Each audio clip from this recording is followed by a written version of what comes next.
Tempo comum, quinta semana, quarta-feira. Tema 39. A dignidade do trabalho. Pontos a meditar. 1. O mandamento divino do trabalho não é um castigo, mas uma bênção. Faz-nos participar do poder criador de Deus. O cansaço e a fadiga devem ajudar-nos a ser corredentores com Cristo. 2. Prestígio profissional. A preguiça, o grande inimigo do trabalho. 3. Virtudes do trabalho bem realizado. Pelo sinal da Santa Cruz, livrai-nos Deus, nosso Senhor, dos nossos inimigos. Em nome do Pai, do Filho e do Espírito Santo. Amém. Meu Senhor e meu Deus, creio firmemente que estás aqui, que me vês, que me ouves. Adoro-te com profunda reverência. Peço-te perdão dos meus pecados e graça para fazer com fruto este tempo de oração. Minha Mãe Imaculada, São José, meu Pai e Senhor, meu anjo da guarda, intercedei por mim.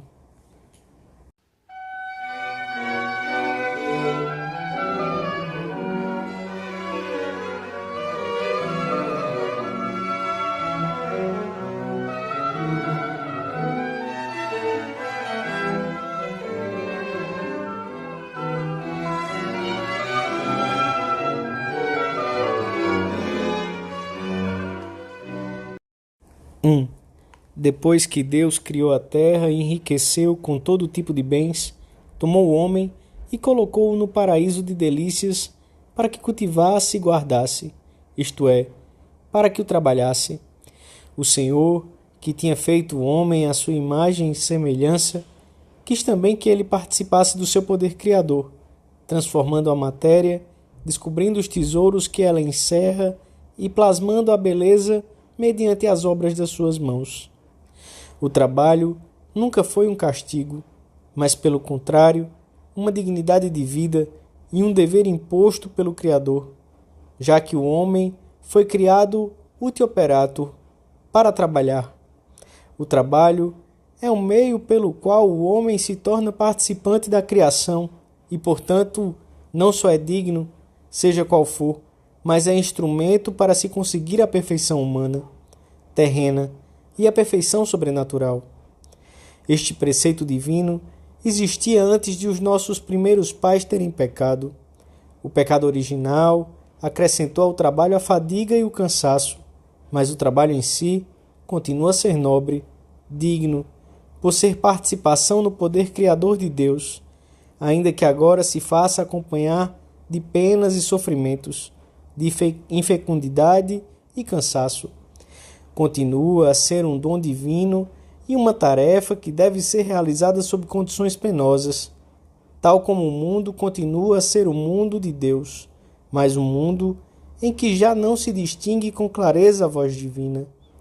Com a redenção, os aspectos penosos do trabalho ganharam um valor santificador para quem o exerce e para toda a humanidade.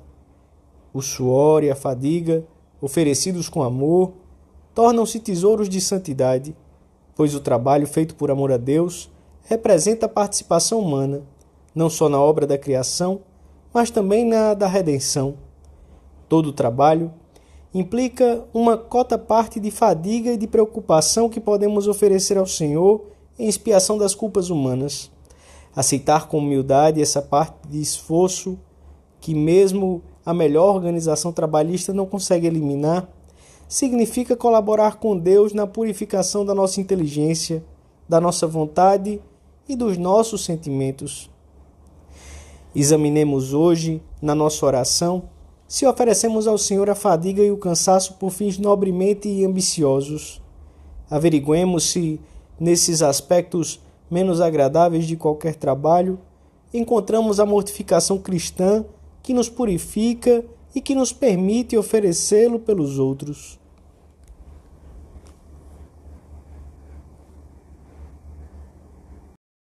(2) O trabalho é um talento que o homem recebe para fazer frutificar, e é um testemunho da dignidade do homem, do seu domínio sobre a criação, é meio de desenvolvimento da personalidade, é vínculo de união com os outros seres, fonte de recursos para o sustento da família, meio de contribuir para o progresso da sociedade em que se vive e para o progresso de toda a humanidade. Para o cristão, é, além disso, ocasião de um encontro pessoal com Jesus Cristo e meio para que todas as realidades deste mundo sejam vivificadas pelo Espírito do Evangelho, para que o homem se faça mais homem com o trabalho, para que este seja meio e ocasião de amar a Cristo e de fazer com que o conheçam, são necessárias diversas condições humanas: a diligência, a constância, a pontualidade, a competência profissional. Em sentido contrário, o pouco interesse por aquilo que se realiza, a incompetência, a impontualidade e as ausências no trabalho são incompatíveis com o sentido autenticamente cristão da vida. O trabalhador negligente ou desinteressado, seja qual for o posto que ocupe na sociedade, ofende em primeiro lugar a própria dignidade da sua pessoa e a daqueles a quem se destinam os frutos dessa tarefa mal feita, e ofende ainda a sociedade em que vive, pois nela repercute de alguma forma todo o mal e todo o bem dos indivíduos. Além disso, o trabalho realizado descuidadamente, com atrasos e mal acabado, não é uma tarefa ou um pecado apenas contra a virtude da justiça, mas também contra a caridade, pelo mau exemplo e pelas consequências que derivam dessa atitude. O grande inimigo do trabalho é a preguiça, que se manifesta de muitas maneiras. Não é preguiçoso somente aquele que deixa o tempo passar sem fazer nada, mas também aquele que se dedica a muitas coisas, mas foge da sua obrigação concreta, escolhe as suas ocupações de acordo com o gosto do momento, realiza-as sem energia, e qualquer pequena dificuldade é suficiente para que mude de tarefa. O preguiçoso costuma ser amigo dos começos, mas a repugnância que sente pelo sacrifício de um trabalho contínuo e profundo impede-o de pôr as últimas pedras de acabar bem o que começou. Se queremos imitar Jesus Cristo, devemos esforçar-nos por adquirir uma preparação profissional adequada, dando-lhe continuidade nos anos de exercício da nossa profissão ou ofício.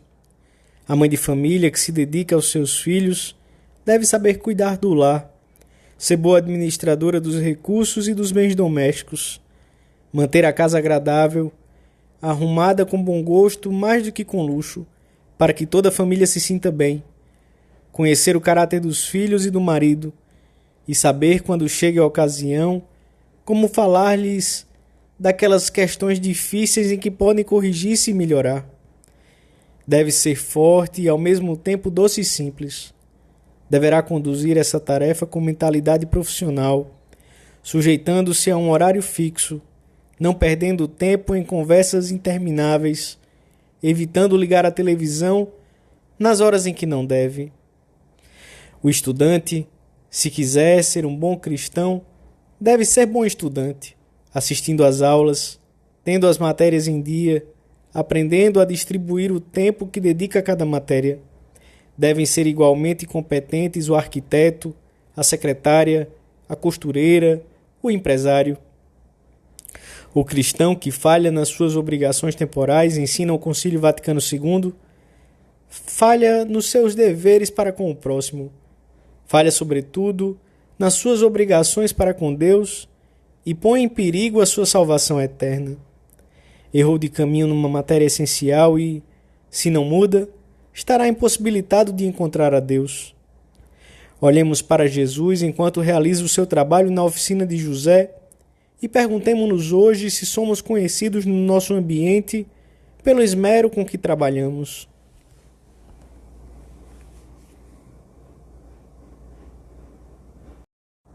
Três. O prestígio profissional é conquistado dia após dia, num trabalho silencioso, cuidado até o menor detalhe, feito conscientemente na presença de Deus, sem dar muita importância a que seja visto ou não pelos homens. Este prestígio na própria profissão, ofício ou estudo tem repercussões imediatas nos colegas e amigos, pois a palavra com que tratamos de aproximá-los de Deus passará a ter peso e autoridade, e o nosso exemplo de um trabalho profissional competente os ajudará a melhorar nas suas tarefas. A profissão converte-se assim num pedestal de Cristo, que permite avistá-lo mesmo de longe.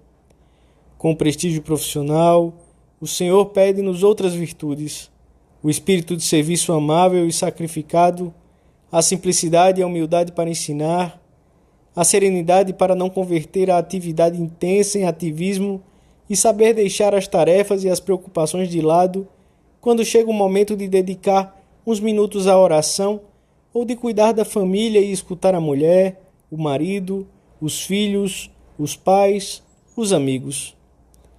Se o trabalho ocupasse o dia de tal maneira que invadisse esses momentos que se devem dedicar a Deus, à família, à formação religiosa, aos amigos, seria um sintoma claro de que não nos estamos santificando, mas de que nos estamos buscando a nós mesmos. Seria mais uma forma de corrupção desse dom divino, uma deformação talvez mais perigosa na nossa época, pelas próprias exigências desfocadas em que se baseiam muitas ocupações. Um cristão corrente e normal não pode esquecer nunca que deve encontrar Cristo no meio e através dos seus afazeres, sejam quais forem. Peçamos a São José que nos ensine as virtudes fundamentais que devemos viver no exercício da nossa profissão. José devia tirar muita gente de dificuldades com um trabalho bem acabado. O seu trabalho profissional era uma ocupação orientada para o serviço. Tinha em vista tornar mais grata a vida das outras famílias da aldeia e far-se-ia acompanhar de um sorriso, de uma palavra amável, de um comentário dito como que de passagem, mas que devolve a fé e a alegria a quem está prestes a perdê-las. Perto de José, encontraremos Maria. Dou-te graças, meu Deus, pelos bons propósitos, afetos e inspirações que me comunicaste nesta meditação. Peço-te ajuda para os pôr em prática. Minha Mãe Imaculada, São José, meu Pai, Senhor, meu anjo da guarda, intercedei por mim.